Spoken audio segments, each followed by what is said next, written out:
ନମସ୍କାର ଓଡ଼ିଶା। ଆସନ୍ତୁ ଶୁଣିବା ଆଜିର ପ୍ରୟାସ।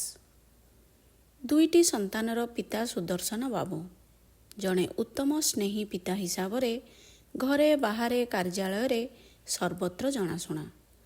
ସ୍ୱଭାବରେ ଭାରି ପିଲାରଙ୍କୁଣା। ତେଣୁ ନିଜେ ପିତା ହେଲା ପରେ ନିଜର ସମସ୍ତ ସ୍ନେହ ଯତ୍ନକୁ ପିଲାଙ୍କ ଉପରେ ଢାଳି ଦେଇଥିଲେ। ସ୍ତ୍ରୀ ସକାଳୁ ରୋଷେଇ ଆଉ ଘରର ଅନ୍ୟାନ୍ୟ କାର୍ଯ୍ୟ କରିବାରେ ବ୍ୟସ୍ତ ଥିବା ସମୟରେ ସୁଦର୍ଶନ ବାବୁ ପିଲାଙ୍କୁ ସ୍କୁଲ ପାଇଁ ରେଡ଼ି କରିଦେଇଥାନ୍ତି। ନିଜର ସମ୍ବଳଠାରୁ ଅଧିକା ହେଲେ ବି ପିଲା ମୋର ଭଲ ସ୍କୁଲରେ ପଢ଼ିବାର ଜୋସ୍ରେ ଭୂତ ଭବିଷ୍ୟତ କିଛି ଚିନ୍ତା ନ କରି ସେମାନଙ୍କୁ ପ୍ରାଇଭେଟ ସ୍କୁଲରେ ପଢ଼ିବା ପାଇଁ ପଠାଇଥାନ୍ତି।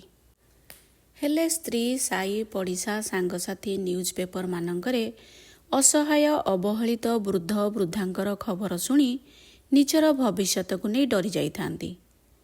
ଅବସରପ୍ରାପ୍ତ ପରର ସମୟ ଆଉ ବାର୍ଦ୍ଧକ୍ୟ ଅବସ୍ଥାର ଅସହାୟତା ତାଙ୍କୁ ବିଚଳିତ କରିଥାଏ।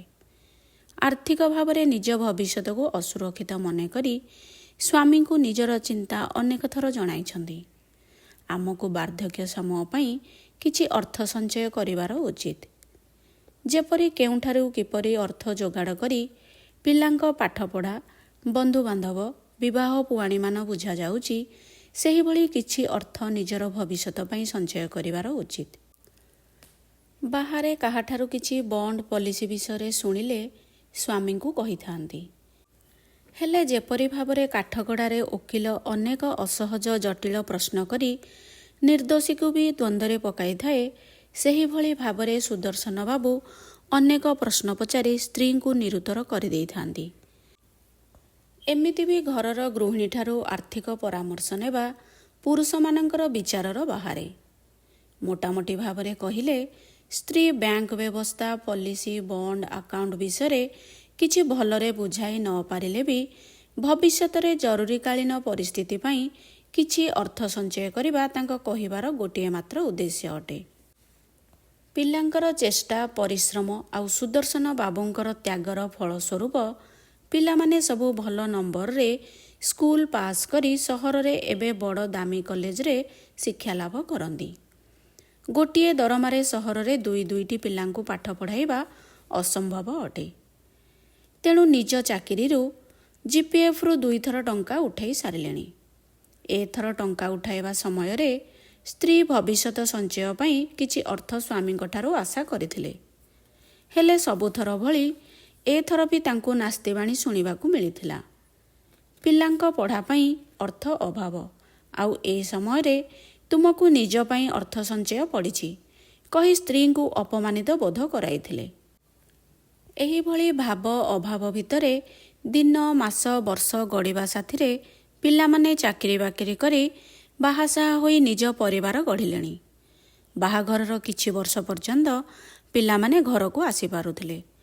ହେଲେ ସମୟ ସାଥିରେ ସେମାନଙ୍କର ପାରିବାରିକ ଜଞ୍ଜାଳ ଓ ଚାକିରିର ଭାର ବଢ଼ିବାର କାରଣ ହେତୁ ଘରକୁ ଆସିବାର ମାତ୍ରା କମିଯାଇଛି। ସୁଦର୍ଶନ ବାବୁ ଏବେ ରିଟାୟାରମେଣ୍ଟ କରିଗଲେଣି। ଯେହେତୁ ଚାକିରି ଥିବା ସମୟରେ ଚାକିରିରୁ ଅନେକ ଥର ଟଙ୍କା ଉଠାଇ ଦେଇଥିଲେ, ଏବେ ପେନ୍ସନ୍ ଖାଲି ଗଣ୍ଡେ ଖାଇ ବଞ୍ଚିଲା ଭଳି ମିଳେ। ସୁଦର୍ଶନ ବାବୁ ଆଣ୍ଠୁ ବ୍ୟଥା ଲାଗି ଏଇ ମାତ୍ର 70 ବର୍ଷ ବୟସରେ ବାଡ଼ିର ସାହାରା ନେଇ ଚଲାବୁଲା କରନ୍ତି। ସ୍ତ୍ରୀଙ୍କ ହାତ ବି ଥରୁଛି। ତେଣୁ ରୋଷେଇବାସ କାମ କରିବାରେ ଅସୁବିଧା ହୋଇଥାଏ। ଭାତ ଗଣ୍ଡେ ଗାଳିବା ପାଇଁ ହାତ ଥରଥର ହେଉଛି। ଇଚ୍ଛା କରନ୍ତି ଘରେ କାହାରିକୁ ବୋଲହାକ ଟିକେ କରିଦେବା ପାଇଁ ରଖିବାକୁ। ହେଲେ ଏତେ ସପନକୁ ଆଉ ରାତି କାହିଁ?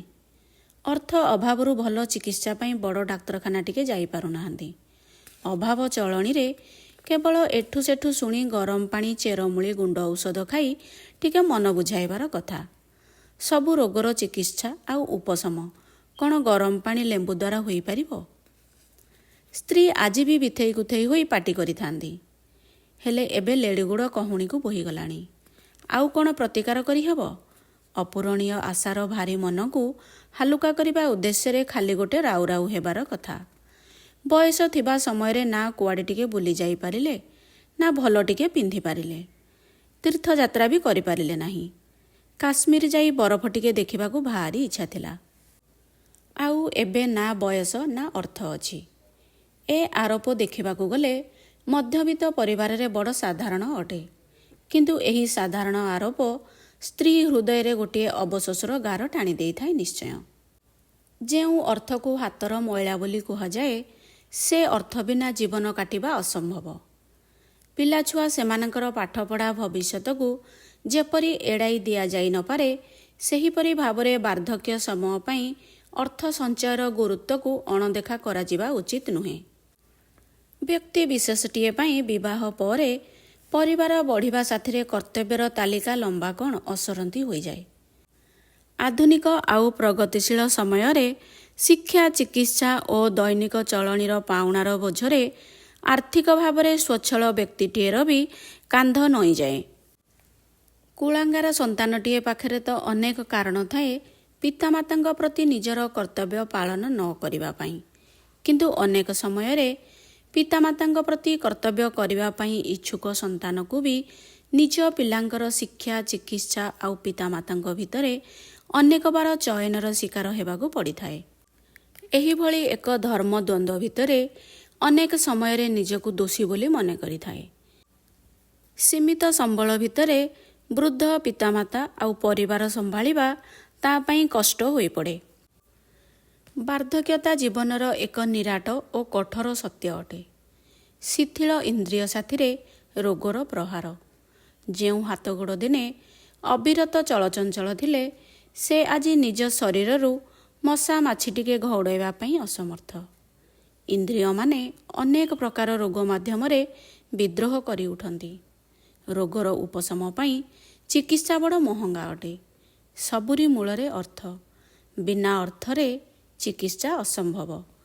ରୋଗର ଯନ୍ତ୍ରଣାର ପୀଡ଼ା ଅସହ୍ୟ ହୋଇଉଠେ। ଆଉ ଏହି ସମୟରେ ସଞ୍ଚୟ ଅର୍ଥ ହିଁ କାମରେ ଆସିବ। ବୃଦ୍ଧ ବ୍ୟକ୍ତି ଆର୍ଥିକ ଓ ମାନସିକ ଭାବରେ ସର୍ବଦା ସାହାଯ୍ୟ ଲୋଡ଼ିଥାଏ। ପରିବାରର ସ୍ନେହ ଓ ଯତ୍ନ ମନରେ ସାହସ ଓ ଦମ୍ଭ ଦେଇଥାଏ। ଏ ବୟସରେ ମୁଁ ଏକୁଟିଆ ନୁହେଁ, ଜୀବନ ସୁରକ୍ଷିତ ଅନୁଭବ ହୋଇଥାଏ। ତେଣୁ ଅର୍ଥ ଓ ଆତ୍ମୀୟ ସ୍ୱଜନ ଉଭୟ ବୃଦ୍ଧ ଅବସ୍ଥାର କଠୋରତାକୁ ପାର କରିବାରେ ସାହାଯ୍ୟକର ଅଟନ୍ତି। କିଞ୍ଚିତ ମାତ୍ରାରେ ହେଉ ପଛେ ବୃଦ୍ଧାବସ୍ଥା ପାଇଁ ଅର୍ଥ ସଞ୍ଚୟ ଅନିବାର୍ଯ୍ୟ ଅଟେ। ପ୍ରୟାସଟିକୁ ଏଇଠି ରଖୁଛି। ପ୍ରୟାସଟି କେମିତି ଲାଗିଲା କମେଣ୍ଟ ବକ୍ସରେ ଲେଖି ଆପଣଙ୍କର ମତାମତ ନିଶ୍ଚୟ ଜଣାଇବେ। ମୋର ଏହି ଛୋଟ ପ୍ରୟାସଟିକୁ ସମସ୍ତଙ୍କ ପାଖରେ ପହଞ୍ଚାଇବାରେ ସାହାଯ୍ୟ କରନ୍ତୁ। ରହିଲି, ନମସ୍କାର।